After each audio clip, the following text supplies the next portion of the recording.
Pozdravljeni! Tudi tokrat v sredo nov komentar novic, tokrat že drugič v letu 2021.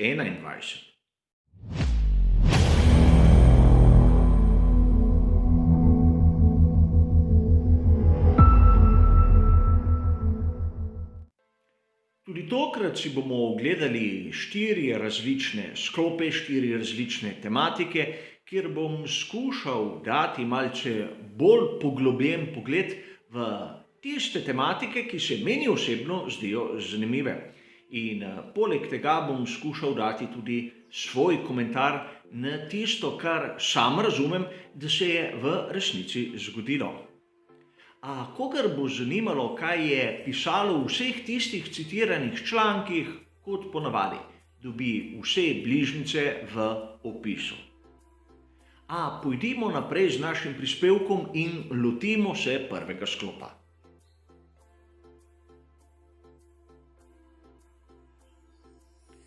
Začnimo s tisto glavno novico. Cyril Abiteboul bo zapustil sfero Renaulta. Ne govorimo samo o Formuli 1, ampak o kompletnem koncernu. Mnogi viri so poročali o tej novici, sam najraje navajam tisti članek, ki smo ga lahko zasledili na motosport.com, govorim o 11. januarju. A mnogi drugi viri so povzeli pravzaprav isto novico, zato je, hočeš nočeš, vseeno, na katero se nanaša. A poleg tega sem zasledil kar nekaj zanimivih člankov vezanih na to temo. A predtem bi rad poudaril, da že prej smo lahko zasledili neke namige, da Cyril Abiteboul ne bo več vključen v svet Formule 1. Nenazadnje tudi sam sem o tem govoril v tistem prispevku, kjer sem zanaliziral prihod Davida Brivija v skupino Alpine. In seveda takratne informacije so velevale, da Cyrilu Abiteboulu so ponudili neko drugo mesto znotraj koncerna, kjer bi se ukvarjal bolj z proizvodnjo cestnih avtomobilov in tako naprej. Priznam, da nimam nobenih internih virov in da vse, o čemer sem vam poročal, sem dobil na spletu, kot verjetno vsi ostali. In ni mi znano, ali je do te ponudbe prišlo, ali enostavno Cyril Abiteboul jo je zavrnil. Konec koncev ni važno.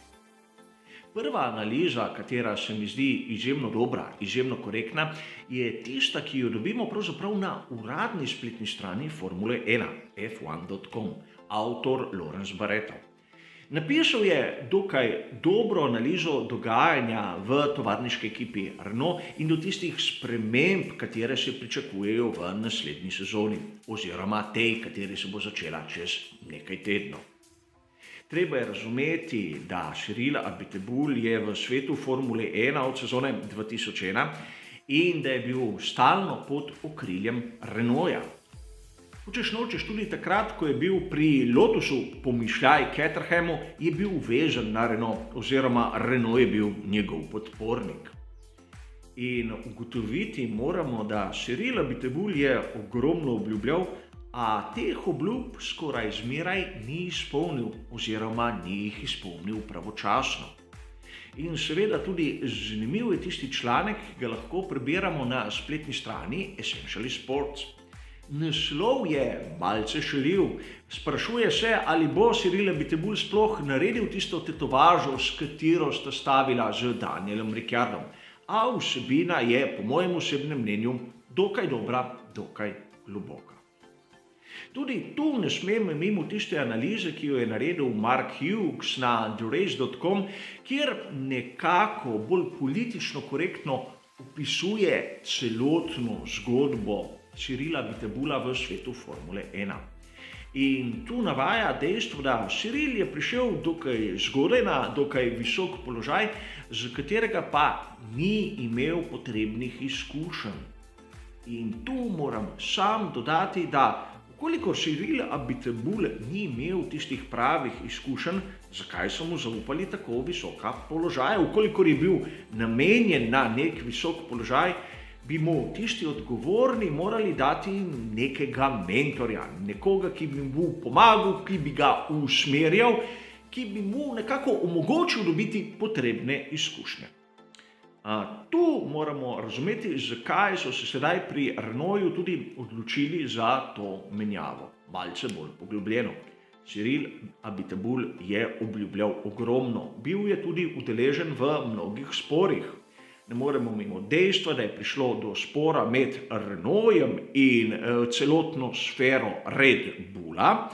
In tu govorim glede tistih pogonskih sklopov, kjer pri Red Bullu so imeli vse zapovedati čez njih. No, na drugi strani je bil Cyril Abiteboul, kateri je bil tudi zelo jedek v svojih izjavah, a na koncu je Red Bull zapustil Renault.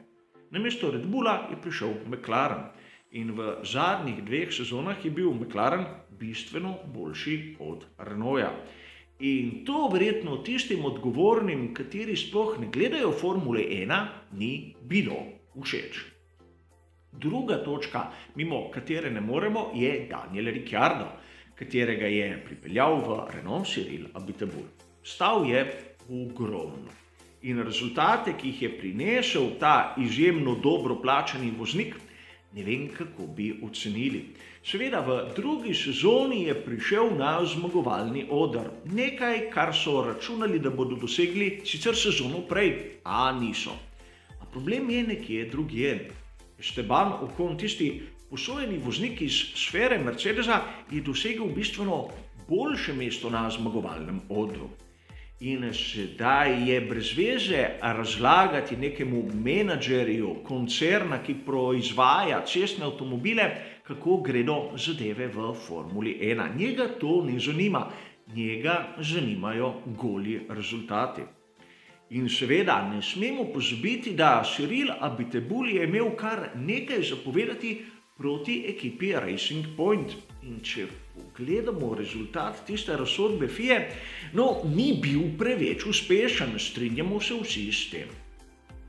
In treba je poudariti, da je tudi Cyril Abiteboul tisti, ki je nekako botroval vrnitvi Fernanda Alonsa nazaj v tovarniško ekipo Renault, sedaj Alpine.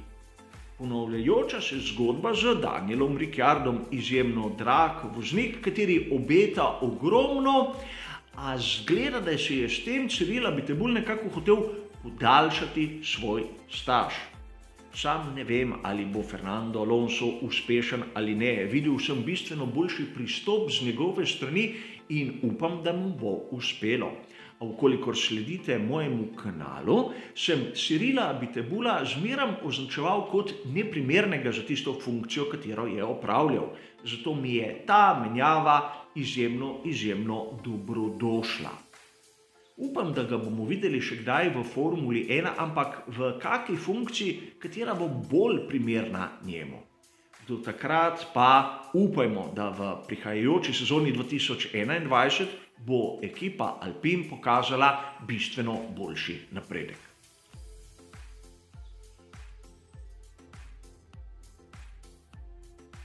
V našem drugem sklopu se bomo pa pogovarjali o novici, katero sem sam zasledil na spletni strani znane italijanske revije Autosprint. Mnogi izmed vas ste jo verjetno zasledili na kakšnem drugem viru, a to sploh ni važno. Govorimo o tem, da za sezono 2023 si je McLaren rezerviral opcijo, da se bo lahko udeležil prvenstva Formule E. In seveda, mnogi viri so zgrabili za to novico in marsikateri navdušenec si je predstavljal, da 2023 se bo McLaren udeležil tega prvenstva. Najprej je treba razložiti sledeče, da McLaren je rezerviral opcijo, lahko se ga bo udeležil ali pa ne, možnost ima. A pustimo sedaj to in skušajmo razumeti, kaj se pravzaprav dogaja. Namreč Formulo E zapuščata po naslednji sezoni dva pomembna konstruktorja, govorimo o BMW-ju in Audiju. Popularnost tega prvenstva se znižuje, čeprav nekateri vztrajno ponavljajo, kako je lepo, navdušujoče in kako je prihodnost pravzaprav to.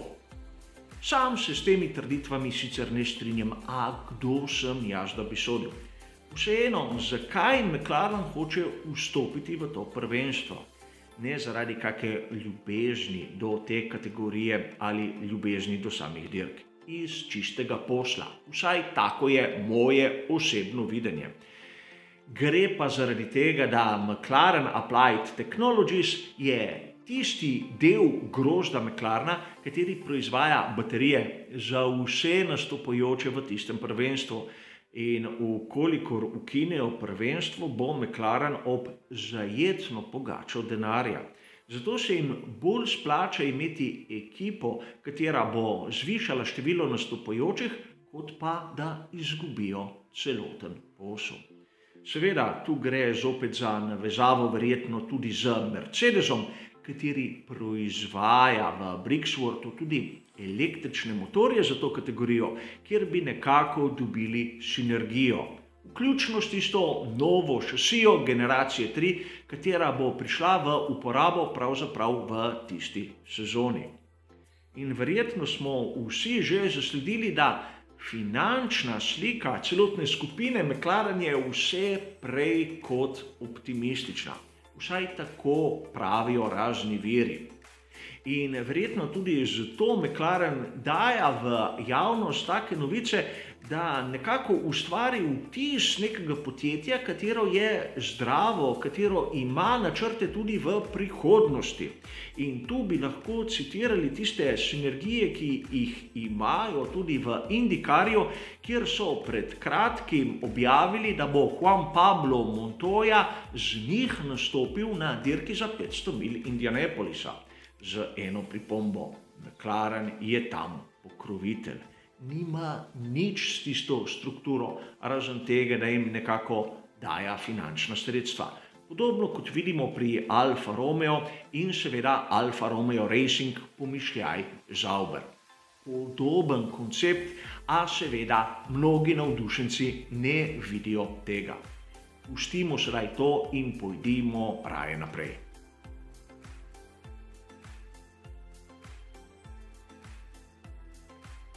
Na spletni strani racefans.net ste lahko 12. januarja zasledili novico, katera je bila že v zraku. Datum zimskih testiranj so premaknili in tudi kraj izvedbe. Krivec seveda velika nagrada Avstralije, katera je bila prestavljena. Sedaj ne bodo več v Barceloni, temveč v Bahreinu. In seveda bodo od 12. do 14. marca. 3 dni, kjer bo voznik imel na razpolago dan in pol, da bo preizkušal nove bolide. Zakaj je to tako zanimivo in tako pomembno? Namreč pravilnik veleva, da najmanj 10 dni pred začetkom prve dirke ne sme biti nobenih testiranj. Ponavadi so bila v Barceloni in od tam so hitro spakirali ves material ter ga poslali v Avstralijo. Sedaj imajo ekipe prvič bistveno več časa, da svoje bolide pripravijo že v lastnih delavnicah. Spomnil bi vas rad na vse, kar se je dogajalo z ekipo Williams, še ne tako daleč nazaj, govorimo o 2 sezonah. Ko njihove prednje obese pač niso pašale na šasijo, če se dobro spomnite. No, sedaj imajo nekaj dni več in poleg tega je še najmanj ena velika prednost. Namreč, ker bodo v Bahreinu imeli tudi prvo dirko svetovnega prvenstva Formule 1, bodo ekipe imele celih 11 dni na razpolago, da bodo mehaniki lahko v miru odpravili marsikatero pomanjkljivost.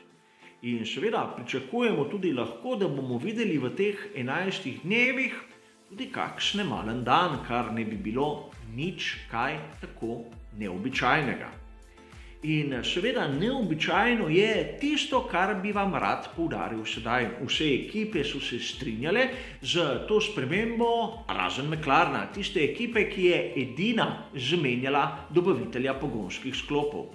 Njim bi v teoriji še ta zamik najbolj prišel prav, A zgleda, da so v izjemno dobri formi in da so z njihovim projektom bili bistveno bolj naprej, kot je velevala njihova časovnica. A videli bomo prav kmalu, 12. do 14. marca, kje so v tistem razmerju moči vseh ekip Formule 1.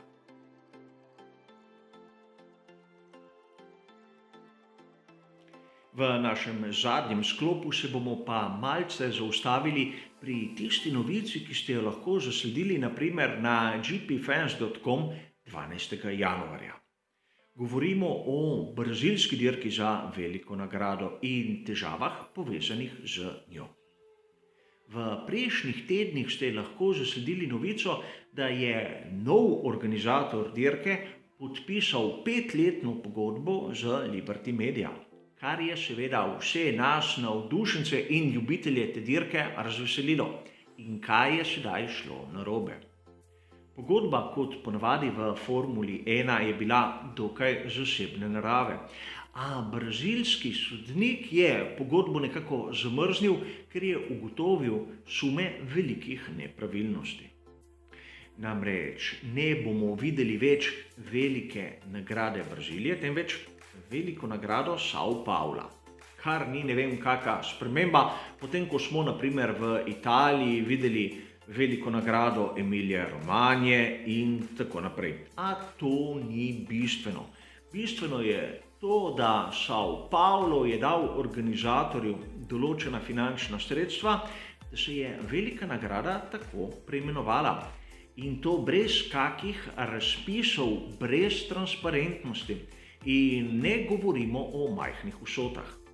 Zaradi preiskave je sodnik pogodbo zamrznil, videli bomo, kako se bo zgodba razvila. Zadeve niso tako enostavne, kot lahko tudi izgledajo na prvi pogled, kajti lokalne oblasti v São Paulu so financirale tujega organizatorja dirke. Namreč, kot se bo omenil, velika nagrada Brazilije oziroma velika nagrada São Paula bo imela novega organizatorja, kateri je finančno podprt strani arabskega sklada Mubadala.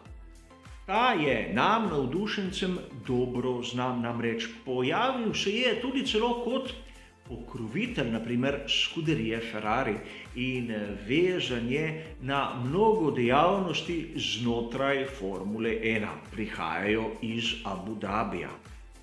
Njihov interes se verjetno širi po svetu Formule 1 in izkoristili so priložnost v Braziliji, kjer v sezoni 2020 nismo videli dirke in kjer je pogodba v bistvu potekla.